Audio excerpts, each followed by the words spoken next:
Hey loves, welcome back to another tutorial. So today's video we'll be learning how to cut and sew this beautiful halter neck dress with an open back. So if you're interested in this tutorial, please keep on watching and let's get started. Don't forget to like, comment, share and subscribe to our channel. So this is the fabric we are going to be making use of. I have 3 yards of this beautiful Ankara print. So if you want to make yours, get 3 yards. You're not going to exhaust the 3 yards, but to be on the safe side, it's advisable you get 3 yards. So without further ado, let's jump right into this video. So I'm going to illustrate how we are going to cut this dress with this paper first, so that you guys will have an idea of what we are going to do. So I'm going to fold this to form an angle like this. So just hold the tip and fold it to the other side. So now I'm going to go ahead and start my measurements. So this is exactly how I'm going to be cutting it on the fabric, so pay attention. Here we have the shorter side of this fold and then the longer side. So I'm going to make my full length to be on the shorter side. So I'm going to place my tape at the tip, just the way you see me doing, and then I'm going to measure all around. So let's say, for example, my full length is 10 inches. I'm going to mark 10 inches all around the way you see me doing. I'm using this tip so that I'll be able to get the accurate measurements. So after that, I'll just go ahead and cut off the parts we don't need.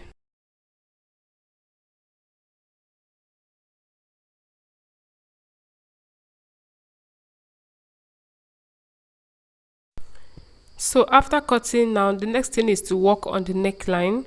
So I'm going to find my shoulder measurement. So let's assume we are finding my shoulder measurement. Anywhere it fits, I'm going to make a mark there. And then I'm going to go ahead and cut it off.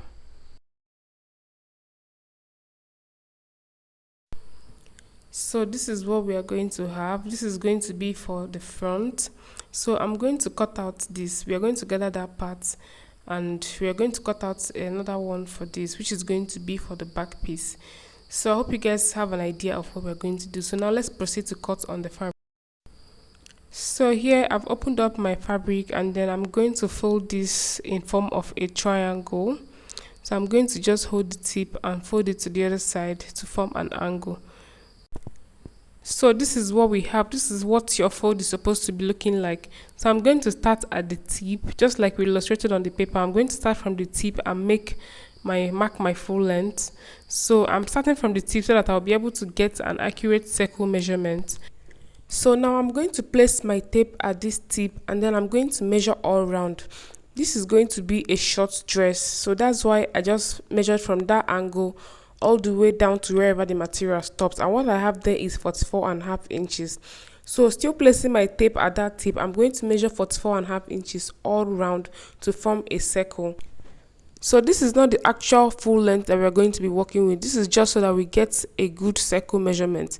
After marking our shoulder measurements, we are going to get the actual full length of this dress. Still placing my tape at the tip, I'm going to measure 44.5 inches all around. I'm so sorry that this is not showing well. Please bear with me because my table is really small. I had to join 2 tables to actually get this.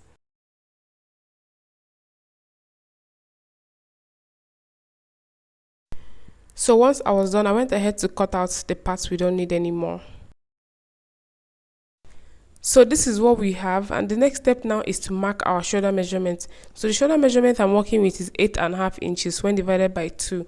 So I went ahead to look for 8.5 inches anywhere it fits, and this is where it fits, but we're actually going to add extra 1 inch to this. So I'm going to mark total of 9.5 inches. This is because we are going to add a rope to the front, so I want it to have a full look. So I'm going to draw a straight line across.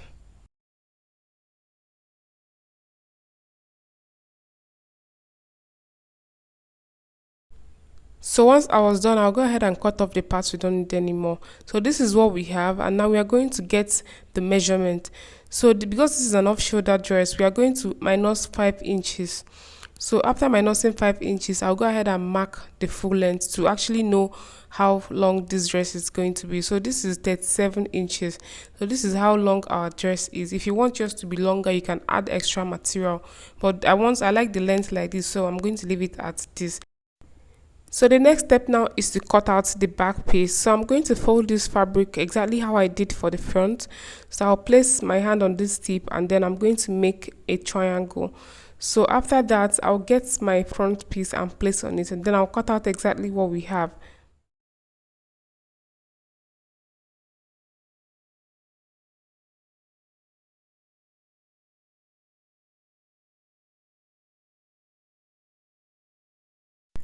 So once we are done, this is what we have. We have two pieces of this. Now one is going to be for the back and one is going to be for the front. So now we are going to proceed to cut out the back. I'm still going to minus the 5 inches because this is an off shoulder and this dress has a lower back. So at this point you are going to decide how low you want your back to be. I don't want mine to be very low. So my normal half cut measurement is 16 inches. That is our normal waistline measurement. So I'm going to add extra inches to that 16 inches. So I'm going to make it 19 inches. So I went ahead to mark 19 inches. So at this point you can actually mark 18 or 17 inches if you want yours to be 19, so that you have allowance for your hemming, because we are going to add elastic to this back. So for me, I'm going to use a bias tape to do this. I'm going to use this fabric as my bias tape, so that's why I did not add any allowance. Please remember that as you are marking this measurement, you are going to be minusing 5 inches to get the actual measurement. So this is what we have, and then I'm going to go ahead and cut it off now. So this is what we have. This is the back piece and this is how it looks. So when we open it up, this is how long it is. We are going to add an elastic. When we add our elastic, it is going to come up together. So now we are going to proceed to work on the front piece. So when I open it up like this, I'm going to add the back piece on it. So I place this right sides facing each other and this is how it is going to look. We are going to proceed to do the joining and I'll tell you guys how you do the joining. So we are going to start from the bottom to the up, as you see my hand illustrating for the joining, but we are not going to finish everything.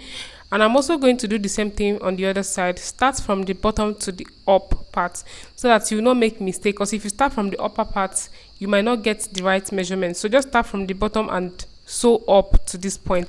Make sure you leave about 2 inches for your elastic casing, because that's where we are going to pass our elastic for the back piece. So I'll go over to my sewing machine now and sew this. So I've gone ahead to join this and this is what we have. I didn't sew it all the way to the end because we're still going to add our elastic. So this allowance is for my elastic casing because I'm going to fold it in. You can actually turn this with a bias if you did not leave allowance for the folding. So this is the elastic I'm going to be using for this. You can actually use any type that you want. So I'll go over to my sewing machine now to sew this and then I'll add my elastic and I'll show you guys how it looks. So here I've gone ahead to join my elastic. As you can see, it's all coming up together now and I love how this looks. It's already looking pretty. So now the next step for us is to join the side. So I'm going to fold this in by about ½ inch and I'll do the same thing on the other side. So I'll go over to my sewing machine and do that. And this neckline, I'm also going to fold it in. You can actually use your bias tape to fold this as well. So I'll go over to my sewing machine now and stitch all this together. So here I was done sewing everything together and this is how neat it is looking. I've also done the same thing on the other side, and then on the neckline I've gone ahead to hem this and this is how it is looking. So if you guys remember, we did not finish sewing this, we only left the space for our elastic. So after adding your elastic, I'm going to go ahead and join it together. So if you join it properly like this, it is going to fit you well. If not, it's going to be loose. So now this is what we are going to be using for our strap. So I'll go over to my sewing machine and sew the strap that we're going to add on the neckline. So once I'm done with that, I'll go ahead and show you guys. So the next step now is to go ahead and hem the base. I'm going to turn this over. You can actually use a bias tape to turn this, or you just go ahead and weave it, anyone that you like. So here I'm done joining everything and this is how beautiful it is looking. I've hemmed the base and I've gone ahead to join everything that we need to join. So now the next step for me is to add my strap. So I'm going to use my safety pin and add this strap on the neckline, just the way you see me doing.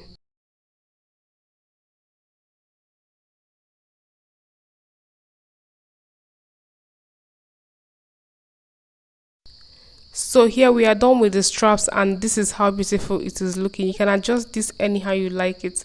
So we are coming to the end of this tutorial, guys. Thank you so much for stopping by. If you watched this point, thank you so much. And if you've not subscribed to our YouTube channel, please kindly subscribe and turn on your post notifications so you'll be notified each time we upload a new video. If you have any questions or you're confused on anything, please don't hesitate to comment down below and I'm going to respond to you. I'll see you guys in my next video. Bye.